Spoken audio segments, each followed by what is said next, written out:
எல்லோருக்கும் அன்பான வணக்கங்கள். ஒரு 94 100 பற்றி விழா நடத்துகிறது இங்கு. இந்த நிகழ்வில் அதுதான் எனக்கு மிக மிக முக்கியமான ஒரு பதிவாக அமைகிறது. 94 அகவையில் வாழும் ஐயா நெடுமாறன் ஐயா அவர்கள், 100 அகவையை அடைந்திருக்கும் நல்லக்கண் ஐயா அவர்களை பற்றி ஒரு விழா எடுக்க வேண்டும் என்ற நோக்கத்தில் இங்கு நடந்து கொண்டிருக்கிற இந்த விழாவில் அந்த 2 மனிதர்களோடும் எனக்கு இருந்த சில தொடர்புகளை ஓரிரு மணித்துளிகளில் நான் பகிர்ந்து கொண்டு விடைபெறுவேன். 5 மணித்துளிகளுக்கு மேல் நான் கண்டிப்பாக எடுத்துக்கொள்ள மாட்டேன். ஐயா நல்லக்கண் அவர்களினால்தான் நாமெல்லாம் அறிந்த தோழர் ஜீவா அவர்களுடைய 100 நிறைய வருகிற பொழுது நான் அவரிடம் ஒரு கோரிக்கையை வைத்தேன். தோழர் ஜீவா அவர்களுடைய அனைத்து ஆக்கங்களையும் தொகுத்து நம்மளது NCVH மூலமாக ஒரு பெரிய தொகுதிகளாக கொண்டு வருவோம் என்று நான் கேட்டேன். அவர் மிகுந்த மகிழ்ச்சியோடு அந்த பணியை எனக்கு ஒப்படைத்தார். 8000 பக்கங்களை கொண்ட 4 தொகுதிகளாக ஜீவாவை பற்றிய ஒரு முழுமையான ஆவணத்தை உருவாக்க முடிந்தது. அந்த முழுமையான ஆவணத்தை உருவாக்கி தமிழ் சமூகத்திற்கு வழங்குவதற்கு எனக்கு ஆணையிட்டவர் நம்முடைய தோழர் நல்லக்கண் அவர்கள். அதற்காக நான் என்றும் அவருக்கு கடமைப்பட்டிருக்கிறேன். நான் மட்டுமல்ல, இந்திய கம்யூனிஸ்ட் கட்சி வரலாற்றை, தமிழ்நாட்டு கம்யூனிஸ்ட் கட்சி வரலாற்றை, ஜீவாவின் வரலாற்றை படித்தறிய விரும்புவோர்களுக்கான ஒரு ஆவணத்தை உருவாக்குவதில் அவர் காட்டிய அக்கறையை நான் இங்கு பதிவு செய்ய விரும்புகிறேன். அதை போலவே 19ஆம் நூற்றாண்டின் இறுதியில் ஒரு 10 ஆண்டுகள் சென்னை லௌகீக சங்கம் என்ற ஒரு அமைப்பு இங்கு நடந்தது. அந்த அமைப்பு தமிழ்நாட்டில் உருவான அல்லது இந்தியாவில் உருவான எல்லா விதமான முற்போக்கு அமைப்புகளுக்குமான ஒரு முன்னோடி அமைப்பு. ஜார்ஜ் பிராட்லா லண்டனில் உருவாக்கிய கிறித்துவ மிஷனரிகளுக்கு எதிரான போராட்டத்தில் உருவான அந்த பிராட்லாவினுடைய அமைப்பின் கிளையாக தமிழ்நாட்டில் செயல்பட்ட ஒரு குழுவினர் தான் இந்த சென்னை லௌகீக சங்கம் என்று சொல்லக்கூடியவர்கள்.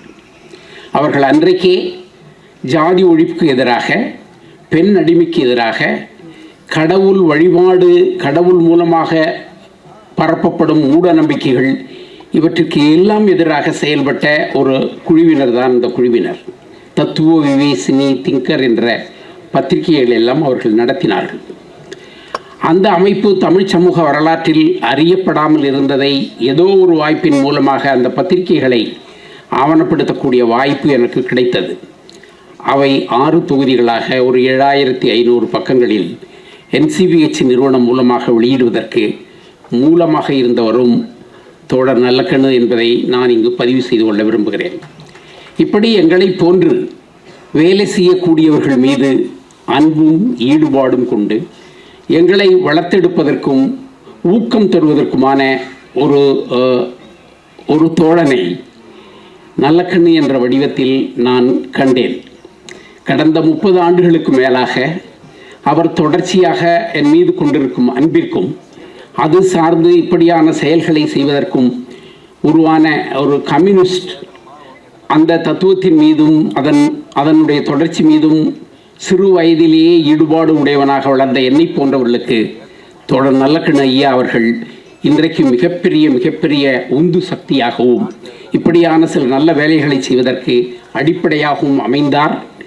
அதற்கான நன்றியை தெரிவிக்கும் வடிவமாக இந்த அரங்கத்தை நான் பயன்படுத்திக் கொள்கிறேன்.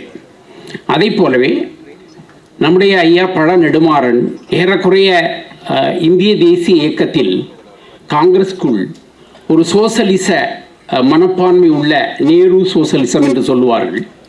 அந்த மரபு உருவாகி வளர்ந்த காலத்தில் தமிழ்நாட்டை பொறுத்தவரை அந்த கருத்து நிலையில் காமராஜரோடு தன்னை அடையாளப்படுத்தி கொண்டு அந்த மரபில் வளர்ந்து அந்த காங்கிரஸ் கட்சிக்குள்ள ஒரு சோசலிஸ்டாக தன்னை அவர் வெளிப்படுத்தி கொண்டு வளர்ந்த வரலாறு 1965-70 வரை இருந்தது. அதற்கு பின் அவர் அதை ஒரு பக்கம் தூக்கி மூடி வைத்துவிட்டு ஈழத்தமிழர் போராட்டத்திற்கான தன்னுடைய முழு வாழ்க்கையும் அவர் அர்ப்பணித்துக் கொண்டு போராடுகிற மரபு என்பது எனக்கு தெரியும்.